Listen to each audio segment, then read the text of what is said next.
बसा औक़ात अल्लाह रब्बुल इज़्ज़त बहुत अरसा बाद किसी के घर के अंदर कोई बच्चा देते हैं तो वो भी बचपन ही के अंदर इंतकाल कर जाता है। फिर बंदा ये कहता हुआ नज़र आता है कि क्या अल्लाह ने फिर मुझसे ही बच्चा लेना था, इसलिए दिया था, इससे तो चंगा था कि अल्लाह रब्बुल इज़्ज़त देते ही ना। भाई अल्लाह रब्बुल इज़्ज़त बच्चा क्यों देते हैं? देखें, हम दुनिया के अंदर आए हैं तो अल्लाह रब्बुल इज़्ज़त ने हमें दिखलाया है, ये तुम्हारी माँ है, ये तुम्हारा बाप है, ये भाई है, ये बहनें हैं, ये भतीजे हैं। तो अल्लाह रब्बुल इज़्ज़त ने रिश्तेदारियाँ हमें गिनवाई हैं, तो जन्नत के अंदर ये हमारी क्या होंगी? रिश्तेदारियाँ होंगी। तो इसी तरह जो बच्चे यहाँ पर आते हैं, बस औक़ात या तो वो माँ के पेट के अंदर ही ज़ाय हो जाते हैं, ख़त्म हो जाते हैं, या इसी तरह कुछ एक सांस लेते हैं, दो सांसें लेते हैं, फिर चले जाते हैं।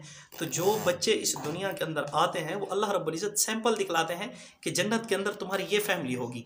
तो भाई परेशान होने की ज़रूरत नहीं है। अगर अल्लाह रब्बुल इज़्ज़त ने कोई बच्चा दिया है और वो बच्चा अल्लाह रब्बुल इज़्ज़त ने जल्दी ले लिया है, तो अल्लाह रब्बुल इज़्ज़त ने आपको दिखाया है कि जन्नत के अंदर ये बच्चा आपका है। जन्नत के अंदर सिर्फ आप मियाँ बीवी नहीं होंगे, जन्नत के अंदर आप अकेले नहीं होंगे, आप जन्नत के अंदर मियाँ बीवी होंगे और आपकी औलाद होगी या नहीं होगी। अल्लाह रब्बुल इज़्ज़त ये दिखलाने के लिए इंसान को उम्मीद दिलाते हैं। वो उम्मीद बस औक़ात 3 माह के बच्चे की होती है, वो उम्मीद बस औक़ात पूरे 9 माह के बच्चे की होती है, वो उम्मीद बस औक़ात एक सांस लेने वाले बच्चे की होती है, वो उम्मीद बस औक़ात 2 साल 4 साल 5 साल के बच्चे की होती है, वो उम्मीद बस औक़ात 50 साल के बच्चे की भी होती है। तो अल्लाह रब्बुल इज़्ज़त ये वो सैंपल दिखलाते हैं, वो फैमिली दिखलाते हैं जो फैमिली हमारे साथ जन्नत के अंदर होगी।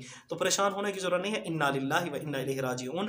हम भी अल्लाह रब्बुल इज़्ज़त की तरफ से आए हैं और हमने भी अल्लाह रब्बुल इज़्ज़त की तरफ चले जाना है।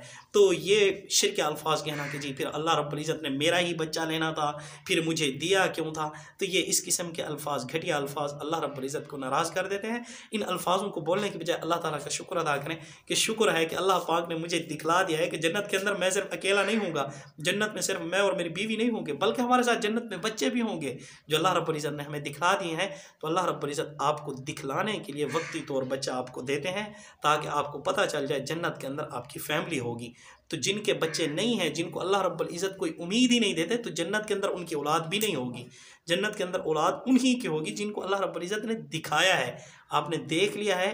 तो अल्लाह रब्बुल इज़्ज़त जन्नत के अंदर आपको साथ भी मिला देंगे। अलहक़ना बिहिम ज़ुर्रिय्यतहुम वमा अलतनाहुम मिन अमलिहिम मिन शै। कभी पढ़ो ना कुरान पाक, तो अल्लाह रब्बुल इज़्ज़त आपको जन्नत के अंदर इन्हीं लोगों को मिलाएंगे, आपकी ये फैमिली बन जाएगी जिनको आप देख चुके हैं।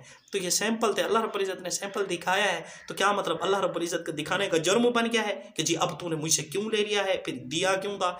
इस किस्म के अल्फाज इंसान को ज़ेब नहीं देते। तो इंसान उसका बंदा है, वो इंसान का बंदा नहीं है। तो इसलिए इंसान को भी अपनी ज़ुबान के ऊपर कंट्रोल करना चाहिए और सोच समझ कर बोलना चाहिए।